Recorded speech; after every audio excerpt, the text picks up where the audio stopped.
So today we're going to talk about being too fussy with your dog and how that affects them and our relationship with them. But before we get started, I'm drinking an organic Portuguese wine, which is, it's really hard to find a good organic, but this one's delicious. So here's what I mean by being too fussy, is we spoil our dogs so much. And again, we do that in lieu of leadership a lot of times, which is so confusing for them. But also, every time your dog comes up, and we give them attention, it creates this needy behavior in them, this demanding behavior in them.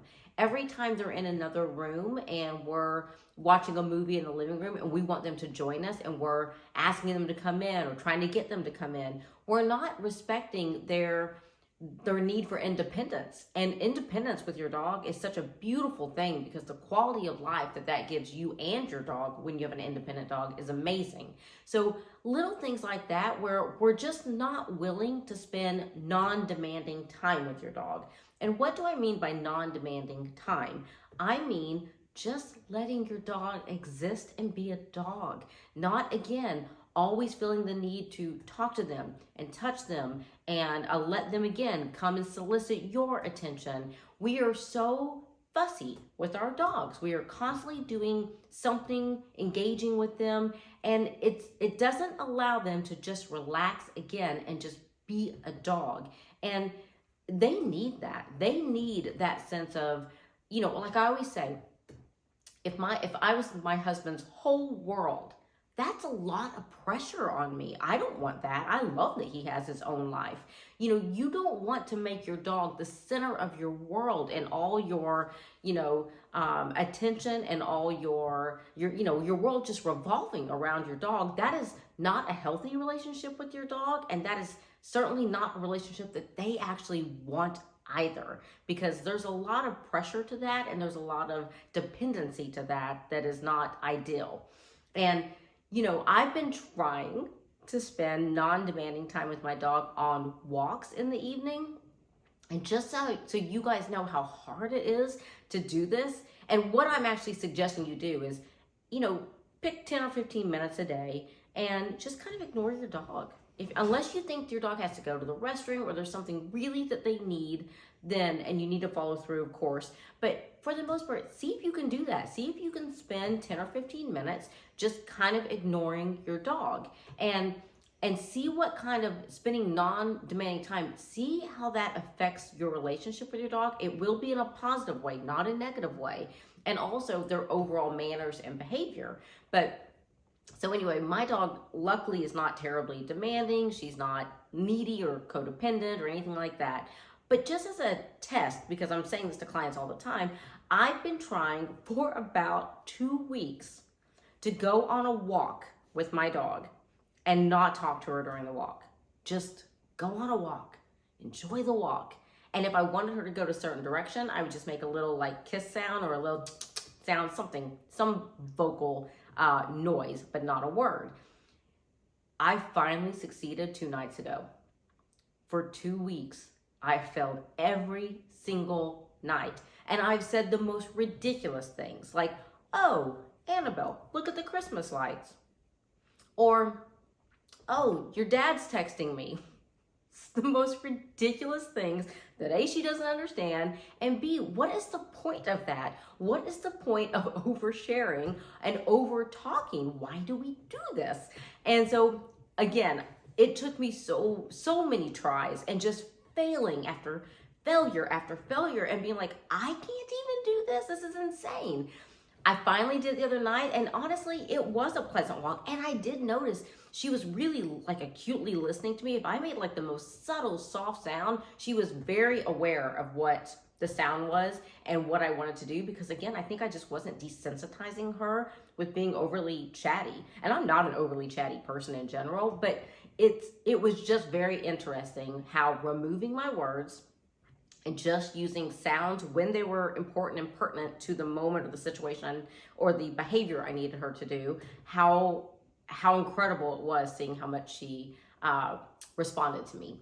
And so another way that you can spend non-demanding time with your dog is, or practice this whole thing about just not being too fussy, is every time your dog comes up, you don't have to pet your dog. And I don't mean that in a mean way. I really don't.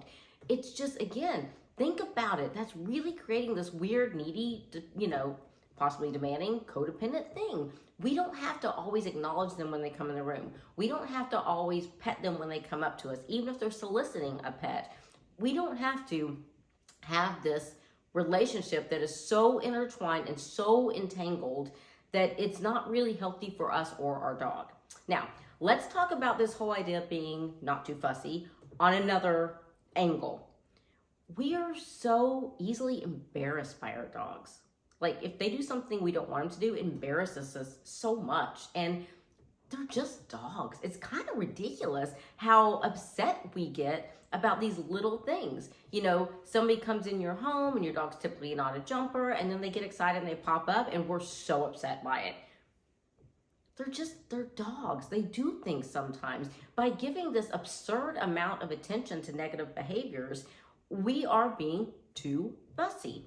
We are too concerned with them being perfect, as if anybody or anything in our life is perfect, but yet our dogs are supposed to be ridiculous. But things like you're walking your dog and your dog barks at another dog. And I don't mean true reactivity. I mean, your dog typically doesn't do this. And then, for whatever reason, they see a dog and they bark at the dog, and how embarrassed that makes us. Are we seriously that embarrassed that our dog saw another dog and barked this one time? I mean, again, they're just dogs. Don't be so fussy about the bad behaviors either, unless it's a practiced bad behavior and turning into a behavior problem. I'm not talking about that. I'm talking about these random moments where your dog is not at their absolute best, and how upset that makes us and how much we see it as a reflection on us, which, again, probably more our issue than it is theirs, but that too is being too fussy. So I encourage you to just let your dog be a dog, and don't have this weird, overly spoiling, overly codependent relationship with your dog. Also, don't get so upset when your dog just does normal things. Again, nobody in our life is perfect. We all make mistakes. Our dogs are allowed to make a random mistake. So, if your dog, in fact, my client this morning said that they made some fresh banana bread and they were putting the kids in the car. And when they came back in, the dog had jumped up on the counter and eaten the banana bread. And this dog is like 98% perfect. So again, aggravating, sure, I get it. But they kind of, I think, thought it was like, after the moment settled, I think they thought it was a little funny that the dog did it. But, dogs are opportunists. The dog smelled some delicious banana bread, popped up on the counter and thought, all right, I think I'm going to eat this. And, to get so upset about your dog, which again, they didn't, they're lovely, but to get so upset about your dog doing something that a dog sometimes does is just us being ridiculous. So I encourage you to take a step back and just be a little less fussy with your dog from both of those angles. Don't be too needy. Don't be too upset and too reactive. You're being reactive when you get so upset with your dog for doing bad behaviors. So I hope this video helps. I've been talking about this a lot with clients because it's just so true. We used to not be like this.